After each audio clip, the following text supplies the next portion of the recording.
On est entouré d'intelligences artificielles qui, chaque jour, prennent des décisions qui nous affectent, que ce soit dans la finance, la santé, partout. Mais la question, c'est comment est-ce qu'elles fonctionnent au juste? Aujourd'hui, on va soulever le capot pour explorer ce qu'on appelle l'IA explicable, ou XAI. C'est un domaine absolument essentiel qui cherche à garantir qu'on puisse comprendre et surtout qu'on puisse faire confiance à ces décisions prises par des machines. Imaginons un peu. Une demande de prêt, hyper importante, est refusée. Et la seule réponse, c'est non. Pas de détails, rien, juste un refus sorti d'un algorithme.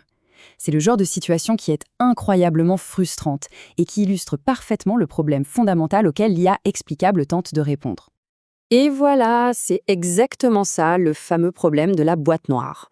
On a des informations qui entrent d'un côté, une décision qui sort de l'autre, mais tout ce qui se passe entre les deux, c'est un mystère complet.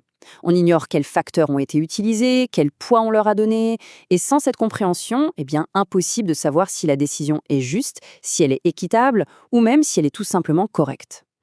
Alors voilà le programme pour aujourd'hui. On va commencer par décortiquer ce problème de boîte noire, ensuite on verra la solution qu'apporte la XAI, on définira quelques termes clés, on regardera des exemples concrets, on parlera un peu des règles et des lois, et pour finir on verra que tout est une question de contexte.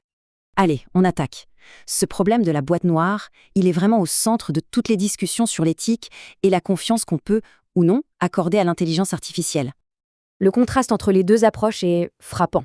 D'un côté, la boîte noire. Le processus est opaque, les décisions sortent de nulle part, sans raison, la confiance est au plus bas et c'est quasi impossible de vérifier quoi que ce soit. Et de l'autre, ce qu'on vise avec la XAI, la boîte de verre, là tout est transparent. Les décisions sont justifiées, ça construit la confiance et ça permet de demander des comptes. En gros, on passe du « je ne comprends rien » à « ah, d'accord, je vois ». Alors justement, parlons de la solution. L'objectif de l'IA explicable, la XAI, c'est précisément ça. Transformer ces boîtes noires opaques en boîtes de verre transparentes. Et les buts poursuivis ici sont assez clairs. Le premier, c'est de bâtir la confiance. Forcément, si on comprend comment une IA raisonne, on est beaucoup plus enclin à lui faire confiance. Le deuxième point, c'est la responsabilité. Si un système se trompe ou s'il est biaisé, il faut pouvoir remonter à la source pour corriger le tir. Et enfin, il y a la conformité. De plus en plus, la loi, comme le RGPD en Europe par exemple, impose un certain niveau de transparence. Bon. Pour avancer, il faut qu'on soit au clair sur le vocabulaire. On va juste définir 2 ou 3 termes qu'on entend souvent, parfois un peu mélangés, mais qui veulent dire des choses bien précises. Les 2 mots qui reviennent tout le temps, c'est explicabilité et interprétabilité. Alors oui, ils sont liés, mais ce n'est pas tout à fait la même chose. Pensez-y comme ça. L'un, c'est le « comment ça marche » en général, et l'autre, c'est le « pourquoi cette décision-là maintenant ». Et pour être bien précis, on peut se référer à la norme ISO. L'interprétabilité, c'est de comprendre la mécanique générale de la technologie, son fonctionnement de base. L'explicabilité, c'est différent. Ça se concentre sur un résultat précis. C'est être capable de dire, pour cette demande de prêt, avec ces données-là, voilà pourquoi la réponse a été non. L'analogie du moteur est parfaite. L'interprétabilité, c'est comprendre comment un moteur à explosion fonctionne. L'explicabilité, c'est savoir pourquoi cette voiture a calé à ce carrefour, à ce moment précis. Maintenant, voyons où est-ce que tout ça devient concret. Parce que dans certains secteurs, cette transparence, ce n'est plus une option, c'est une obligation. Ce n'est pas un luxe, c'est une pure nécessité. Il faut penser aux enjeux. Dans la finance, évidemment, pour les prêts. En santé, un médecin doit pouvoir comprendre et valider un diagnostic que lui suggère une IA. Dans le système judiciaire, imaginez un algorithme qui évalue le risque de récidive. Il faut qu'il soit auditable pour éviter des biais terribles. Ou même dans les ressources humaines pour s'assurer qu'un tri de CV ne discrimine personne. Dans chacun de ces cas, les conséquences d'une erreur sont beaucoup trop graves pour qu'on se fie à une boîte noire. Et cette phrase résume tout en fait. Pour que les humains acceptent les décisions des algorithmes, ils doivent pouvoir leur faire confiance. L'adoption de l'IA, surtout dans ces domaines critiques, ne repose pas que sur sa performance brute. Elle repose sur notre capacité à lui faire confiance. Et la confiance, ça vient de la compréhension. Pas d'explication, pas de confiance sur le long terme. C'est aussi simple que ça.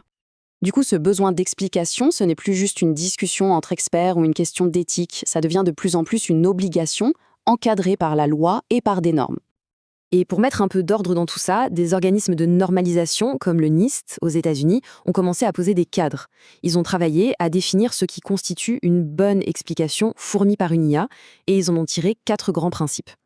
Et ces 4 principes, ils fonctionnent ensemble. Premièrement, le système doit être capable de donner une explication. Logique. Deuxièmement, cette explication doit avoir du sens, être compréhensible pour la personne qui la reçoit. Troisièmement, elle doit être exacte. Elle doit refléter ce que le système a réellement fait. Et enfin, quatrièmement, le système doit connaître ses propres limites et être capable de dire « là, je ne suis pas sûr de moi ». Si un seul de ces piliers manque, l'explication peut même devenir contre-productive, voire trompeuse. Et la loi, bien sûr, suit le mouvement. Ça a commencé à bouger sérieusement en 2018 avec le RGPD en Europe, qui a posé les bases d'un droit à l'explication. Depuis, ça s'est accéléré. Le fameux AI Act européen, qui va s'appliquer pleinement en 2026, va encore plus loin. Il impose des obligations de transparence très fortes, surtout pour les IA considérées à haut risque.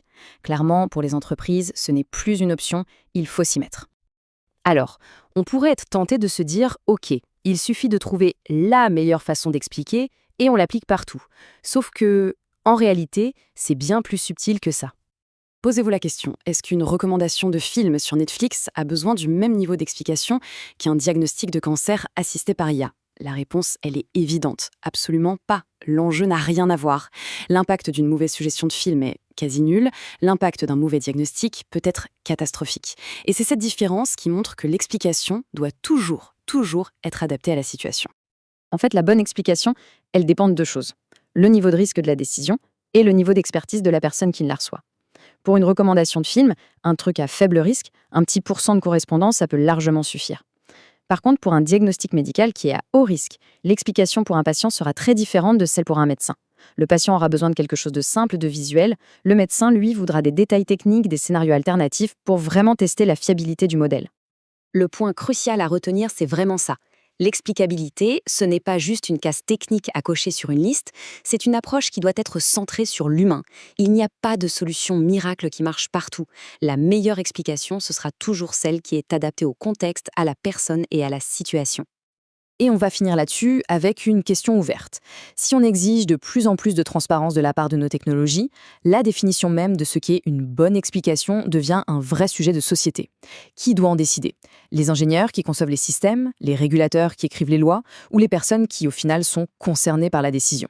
C'est une discussion qu'on doit absolument avoir pour façonner l'avenir de l'IA. Merci d'avoir suivi cette analyse.